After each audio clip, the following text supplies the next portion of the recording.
텃밭 잡초를 아무리 뽑아도 며칠만 지나면 다시 살아나는 이유가 단순히 씨앗 때문만은 아니라는 사실 알고 계셨습니까? 그리고 지금 여러분의 밭에 계속해서 잡초가 폭발하듯 올라오는 진짜 원인이 오히려 너무 깨끗하게 비워진 흙 때문일 수도 있다는 이야기 들어보신 적 있으십니까? 안녕하세요. 느리늑 연구소 365를 찾아와 주신 여러분, 진심으로 반갑습니다. 매번 영상 끝까지 함께 해주시는 구독자 여러분께 늘 감사한 마음을 가지고 있습니다. 오늘 이야기는 단순히 잡초를 빨리 말려 죽이는 방법 하나 알려드리고 끝나는 영상이 아닙니다. 오늘은 왜 어떤 텃밭은 여름마다 풀과의 전쟁이 반복되는지, 그리고 왜 어떤 사람의 밭은 같은 날씨에도 훨씬 적은 힘으로 깨끗하게 유지되는지 그 차이를 아주 현실적으로 말씀드리려고 합니다. 특히 한국의 초여름은 잡초가 가장 무섭게 움직이는 시기입니다. 비가 자주 내리고 흙 온도가 올라가기 시작하면 작물보다 잡초가 먼저 반응합니다. 아침에 뽑아놓은 풀들이 며칠 뒤 다시 올라오고 상추 사이에도 올라오고 감자 두둑 옆에도 올라오고 어느새 밭 전체가 풀밭처럼 변해버립니다. 문제는 시간이 아닙니다. 결국 허리와 무릎입니다. 손으로 계속 뽑다 보면 몸이 먼저 지치게 됩니다. 그렇다고 강한 약을 쓰자니 내가 먹을 채소 가까이에 화학 성분을 뿌리는 것이 마음 한쪽에 계속 걸리게 됩니다.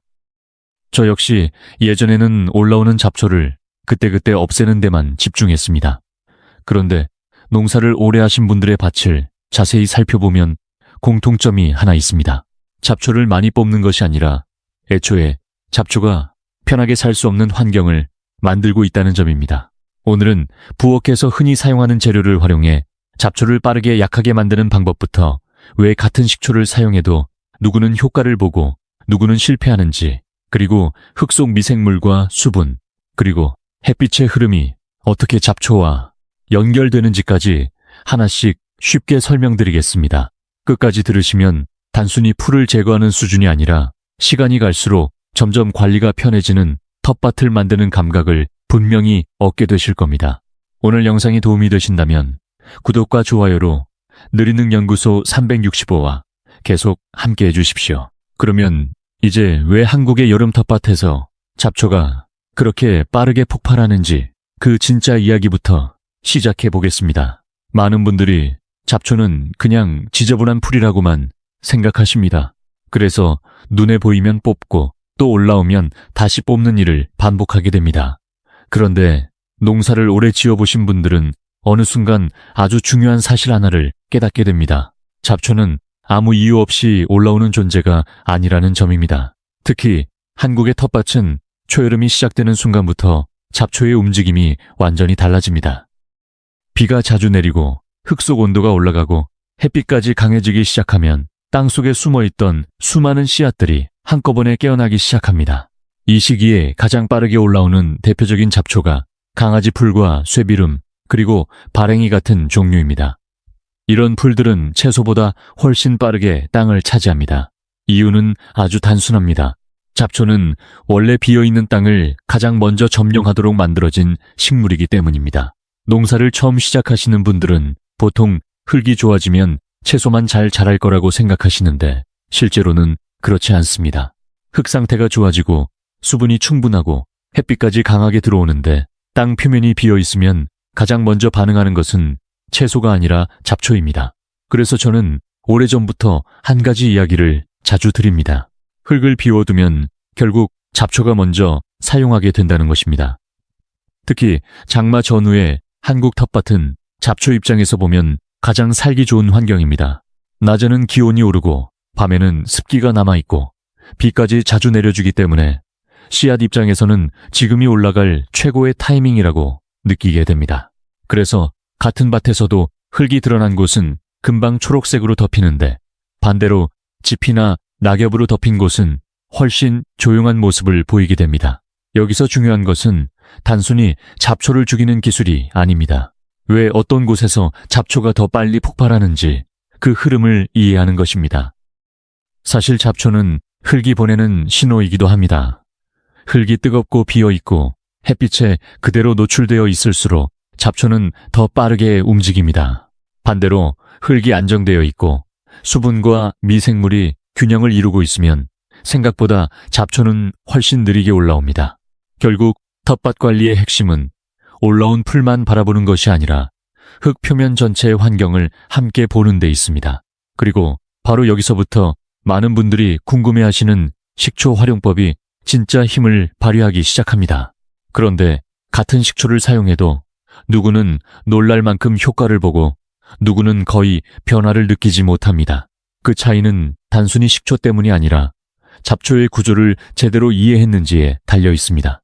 이제부터 그 이야기를 하나씩 자세히 말씀드리겠습니다. 도대체 왜 어떤 분들은 식초만 뿌려도 잡초가 하얗게 말라 죽는데 어떤 분들은 똑같이 따라 했는데도 며칠 지나면 다시 살아나는 것일까요?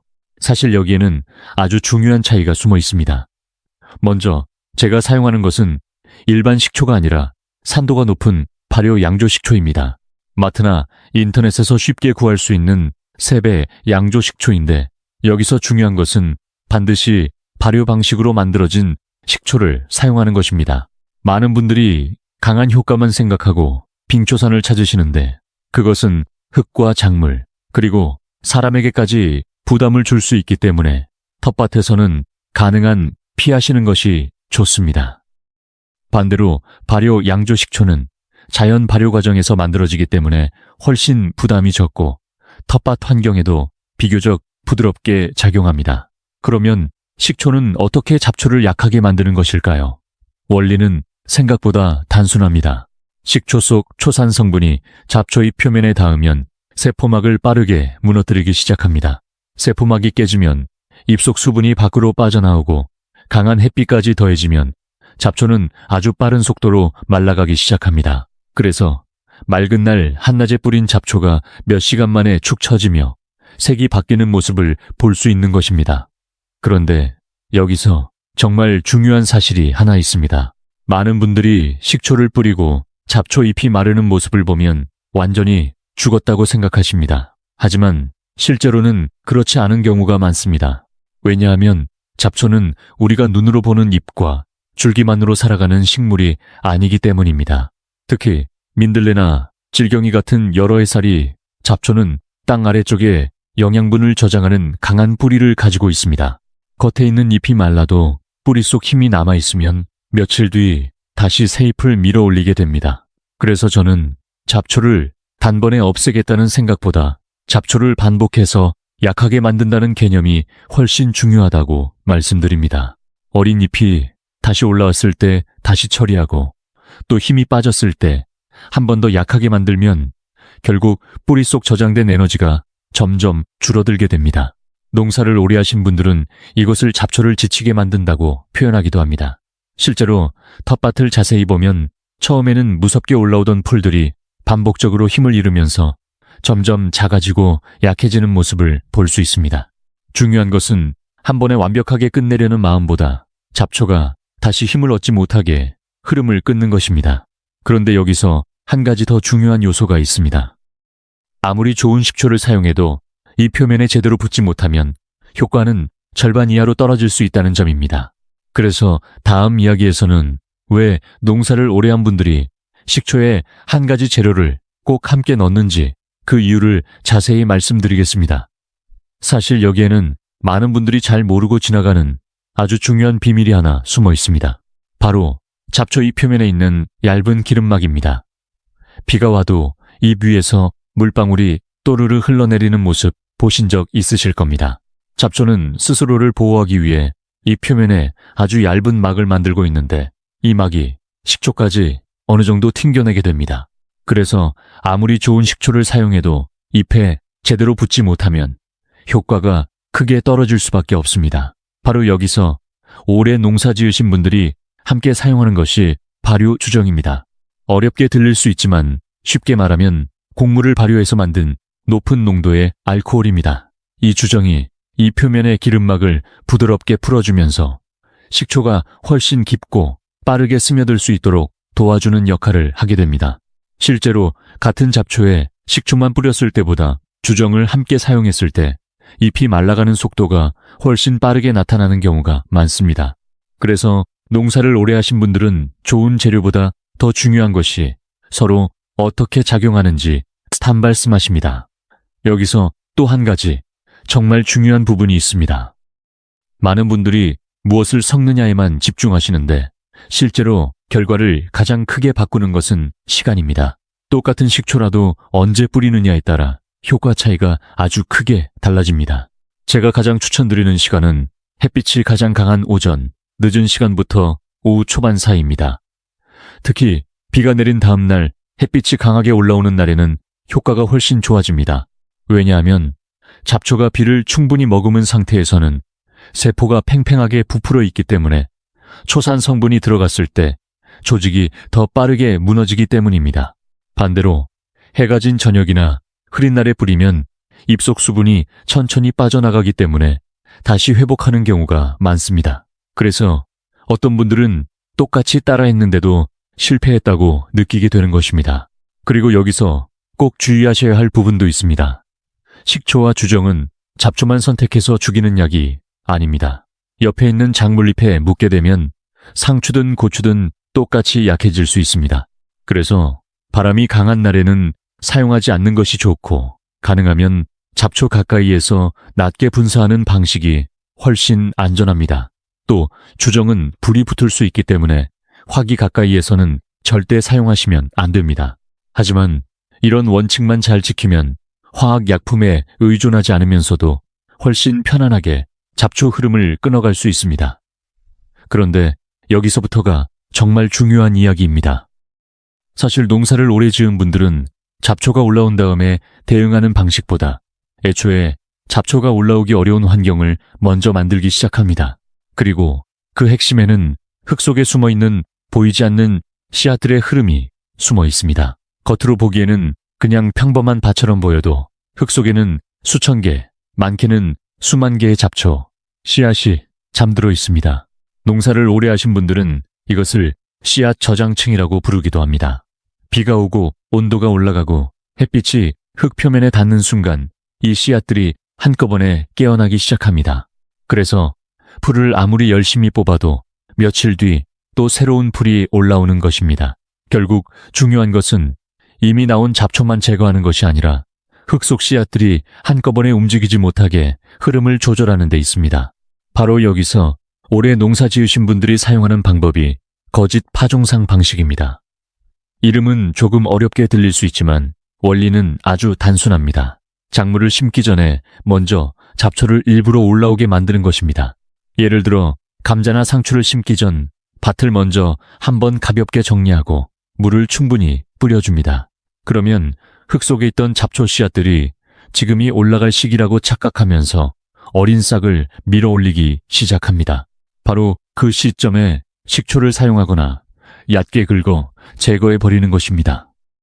그러고 나서 작물을 심으면 이미 첫 번째로 움직였던 씨앗들이 사라진 상태이기 때문에 이후에 올라오는 잡초 양 자체가 훨씬 줄어들게 됩니다. 실제로 이런 방식은 유기농 농장에서 아주 오래전부터 사용되어 왔고 초여름 잡초 압력을 크게 낮추는데 도움이 되는 방법으로 알려져 있습니다.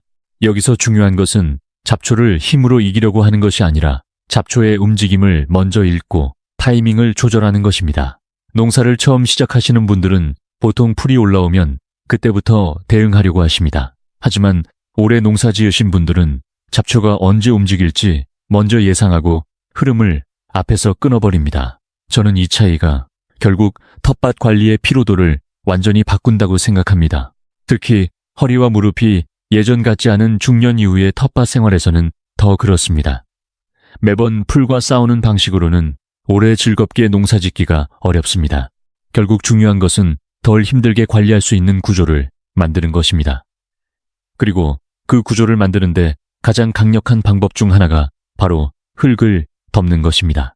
실제로 자연을 자세히 보면 매貫이 그대로 드러나 있는 경우는 거의 없습니다. 숲에도 낙엽이 있고 들판에도 마른 풀이 덮여 있습니다. 이유는 아주 간단합니다.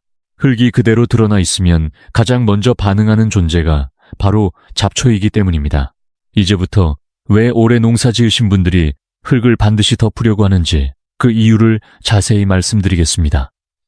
예전에는 잡초가 올라오면 어떻게 없앨지만 생각했는데 지금은 흙이 맨몸으로 햇빛에 노출되지 않게 만드는 것을 먼저 신경 쓰게 되었습니다. 실제로 자연 속을 자세히 보면 흙이 그대로 드러난 곳은 거의 없습니다. 산속에는 낙엽이 덮여 있고 숲바닥에는 마른 가지와 풀들이 층처럼 쌓여 있습니다. 자연은 스스로 흙을 보호하고 있는 것입니다. 그런데 텃밭에서는 많은 분들이 흙을 깨끗하게 드러내놓는 것이 관리가 잘 된 상태라고 생각하십니다. 하지만 바로 그 순간부터 잡초는 움직이기 시작합니다. 햇빛이 흙 표면에 직접 닿고 수분이 남아있고 공간까지 비어있으면 잡초 입장에서는 지금이 최고의 기회가 되는 것입니다. 그래서 올해 농사 지으신 분들은 흙을 반드시 덮어줍니다. 이것을 멀칭이라고 합니다. 방법은 생각보다 어렵지 않습니다. 지피나 낙엽, 그리고 왕겨 같은 재료를 작물 사이 흙 위에 덮어주는 것입니다. 저는 개인적으로 신문지나 골판지를 먼저 얇게 깔고 그 위에 마른 풀이나 짚을 덮는 방식을 자주 사용합니다. 이렇게 하면 빛이 흙 속까지 들어가는 것을 크게 줄여주기 때문에 잡초 씨앗이 움직이기가 훨씬 어려워집니다. 실제로 같은 밭에서도 흙이 그대로 드러난 곳과 멀칭이 된 곳은 잡초 양 자체가 완전히 달라집니다. 그런데 여기서 중요한 것은 단순히 빛을 막는 효과만이 아닙니다. 멀칭을 하면 흙 온도 변화가 훨씬 부드러워집니다. 한국의 여름은 낮에는 뜨겁고 밤에는 습기가 차면서 온도차가 크게 반복되는데 이런 환경은 흙 속 미생물에게 꽤 큰 스트레스를 줍니다. 반대로 흙 위를 덮어두면 수분이 오래 유지되고 온도 변화도 줄어들기 때문에 미생물이 훨씬 안정적으로 활동하게 됩니다. 특히 장마 이후 햇빛이 강하게 내리칠 때 맨흙은 금방 딱딱하게 굳어버리지만 멀칭이 된 흙은 훨씬 촉촉하고 부드러운 상태를 유지하는 경우가 많습니다. 그리고 이런 차이는 결국 작물 뿌리 힘의 차이로 이어집니다. 흙이 안정되면 작물이 더 빠르게 자라고 잎이 넓게 퍼지면서 결국 잡초가 들어올 공간 자체를 줄이게 됩니다. 저는 여기서 아주 중요한 말을 하나 꼭 드리고 싶습니다. 흙이 비어 있으면 결국 자연은 반드시 무언가로 그 공간을 채우려고 한다는 것입니다. 그 역할을 채소가 먼저 하느냐, 잡초가 먼저 하느냐의 차이만 있을 뿐입니다. 그래서 텃밭 관리의 핵심은 잡초를 적으로 생각하는 것이 아니라 흙 표면을 어떻게 안정시킬 것인가를 먼저 고민하는 데 있습니다. 그런데 여기서 한 단계 더 깊이 들어가 보면 왜 어떤 밭은 시간이 지날수록 잡초가 줄어들고 어떤 밭은 계속 반복해서 풀에 시달리는지 결정하는 진짜 핵심이 있습니다. 바로 흙 속에서 살아가는 보이지 않는 존재들입니다. 이제부터는 많은 분들이 의외로 가장 놓치고 있는 흙 속 미생물 이야기를 해보겠습니다. 같은 동네이고 같은 날씨인데도 어떤 밭은 여름마다 풀과 전쟁을 하고 어떤 밭은 훨씬 차분하게 유지됩니다. 처음에는 저도 그 이유가 특별한 약이나 기술 때문이라고 생각했습니다. 그런데 시간이 지나면서 점점 알게 되었습니다. 진짜 차이는 눈에 보이는 풀 위에 있는 것이 아니라 흙 아래에 있다는 사실입니다. 바로 흙 속 미생물입니다. 건강한 흙 속에는 우리가 상상하는 것보다 훨씬 많은 생명들이 살아갑니다. 눈에 보이지 않는 균들과 작은 미생물, 그리고 지렁이 같은 존재들이 유기물을 분해하고 수분 흐름을 조절하면서 흙의 균형을 만들어갑니다. 그런데 이런 흙에서는 이상하게도 시간이 갈수록 잡초 압력이 줄어드는 경우가 많습니다. 이유는 아주 단순합니다. 흙 생태계가 안정되면 작물이 훨씬 빠르게 자라고 뿌리 힘도 강해지기 때문입니다. 결국 건강한 작물이 먼저 공간을 차지하게 되면 잡초는 예전처럼 쉽게 파고들지 못하게 됩니다. 특히 퇴비와 낙엽, 그리고 왕겨 같은 유기물을 꾸준히 넣은 밭에서는 흙이 점점 부드럽고 촉촉하게 변하면서 미생물 활동도 훨씬 활발해집니다. 이런 환경에서는 잡초 씨앗 일부가 분해되거나 발아 힘을 잃는 경우도 생기게 됩니다. 그래서 올해 농사 지으신 분들은 채소를 키우기 전에 먼저 흙을 키워야 한다는 말을 자주 하십니다. 저 역시 예전에는 보이는 작물만 신경 썼지만 지금은 흙 냄새부터 먼저 확인하게 됩니다. 흙에서 은은하게 숲 냄새처럼 편안한 향이 올라오기 시작하면 그 밭은 이미 좋은 방향으로 가고 있는 경우가 많습니다. 반대로 화학 성분을 지나치게 사용하거나 흙이 오랫동안 메말라 있으면 미생물 활동이 줄어들고 땅이 딱딱하게 굳기 시작합니다. 그러면 작물보다 잡초가 더 빨리 빈 공간을 차지하게 됩니다. 여기서 정말 흥미로운 점이 하나 있습니다. 사실 잡초는 흙 상태를 보여주는 신호 역할도 한다는 것입니다. 예를 들어 쇠비름이 유난히 많아지면 흙이 단단하고 뜨거워졌다는 뜻인 경우가 많고, 민들레가 반복해서 올라오는 곳은 배수가 좋지 않거나 흙 균형이 무너진 경우가 많습니다. 그래서 올해 농사 지으신 분들은 잡초를 단순히 없애야 할 대상으로만 보지 않습니다. 오히려 지금 흙이 어떤 상태인지 알려주는 메시지처럼 받아들이기도 합니다. 저는 이 부분이 정말 중요하다고 생각합니다. 결국 텃밭은 자연과 싸우는 공간이 아니라 자연의 흐름을 읽는 공간에 더 가깝기 때문입니다. 그래서 시간이 지날수록 저는 잡초를 무조건 미워하기보다 왜 지금 이 풀이 여기에 올라왔는지를 먼저 생각하게 되었습니다. 그런데 여기서 꼭 조심해야 할 부분도 있습니다. 아무리 천연 재료라고 해도 사용 방법을 잘못하면 오히려 흙 균형을 약하게 만들 수 있다는 점입니다. 오늘 말씀드린 내용을 천천히 정리해보면 결국 텃밭의 잡초 관리는 단순히 풀을 없애는 기술 하나로 해결되는 문제가 아니라는 것을 알 수 있습니다. 많은 분들이 처음에는 강한 방법 하나만 찾으려고 하십니다. 하지만 시간이 지나보면 가장 오래가는 방법은 자연의 흐름을 거스르지 않는 방식이라는 것을 점점 느끼게 됩니다. 먼저 이미 올라온 잡초는 발효 양조식초와 주정을 활용해 흐름을 빠르게 끊어줄 수 있습니다. 특히 햇빛이 강한 시간에 어린 잎 상태에서 반복적으로 약하게 만들어주면 잡초는 점점 힘을 잃게 됩니다. 하지만 그것만으로는 충분하지 않습니다. 정말 중요한 것은 잡초 씨앗이 움직이기 전에 환경을 먼저 바꾸는 것입니다.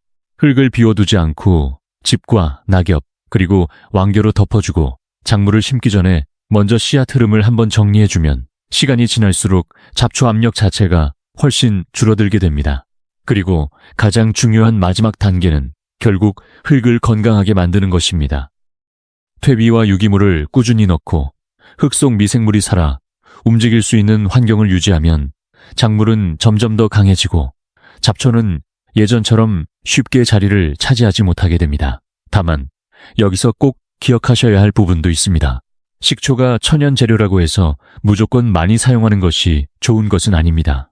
같은 자리에 반복해서 과하게 사용하면 흙 속 미생물과 지렁이 활동이 일시적으로 약해질 수 있습니다. 그래서 가능하면 잡초 잎에만 정확하게 사용하고 사용 후에는 퇴비나 유기물을 다시 넣어 흙이 회복할 시간을 만들어주는 것이 중요합니다. 저는 농사를 오래 할수록 점점 더 한 가지 생각을 자주 하게 됩니다. 텃밭은 자연과 싸우는 공간이 아니라 결국 자연과 속도를 맞추는 공간이라는 점입니다. 젊을 때는 힘으로 풀을 뽑을 수 있지만 시간이 지나면 몸이 먼저 변합니다. 허리도 예전 같지 않고 무릎도 쉽게 피곤해집니다. 그래서 중년 이후의 텃밭은 더더욱 덜 힘들고 오래 지속할 수 있는 방식으로 바뀌어야 한다고 생각합니다. 오늘 말씀드린 방법들도 결국은 같은 이유입니다. 매일 풀과 싸우는 밭이 아니라 시간이 갈수록 점점 손이 덜 가는 밭을 만드는 것 말입니다. 그리고 그런 밭은 이상하게도 사람 마음까지 조금 편안하게 만들어줍니다. 아침에 천천히 흙 냄새를 맡고 작은 싹이 올라오는 모습을 바라보는 시간은 단순한 노동이 아니라 몸과 마음을 쉬게 만드는 시간이 되기도 합니다. 그러니 잡초 때문에 텃밭의 즐거움을 포기하지 마십시오. 흐름을 이해하고 흙을 천천히 돌보기 시작하면 분명히 예전보다 훨씬 편안한 텃밭이 만들어질 수 있습니다. 여러분은 어떤 방식으로 잡초를 관리하고 계신지 댓글로 함께 나눠주시면 좋겠습니다. 서로의 경험이 모이면 더 건강하고 편안한 텃밭을 만드는데 큰 도움이 됩니다. 오늘 영상이 도움이 되셨다면 좋아요와 구독으로 느리능연구소 365와 계속 함께 주십시오. 다음에도 흙과 식물 그리고 오래 편안하게 농사 짓는 방법에 대한 좋은 이야기로 다시 찾아뵙겠습니다. 감사합니다.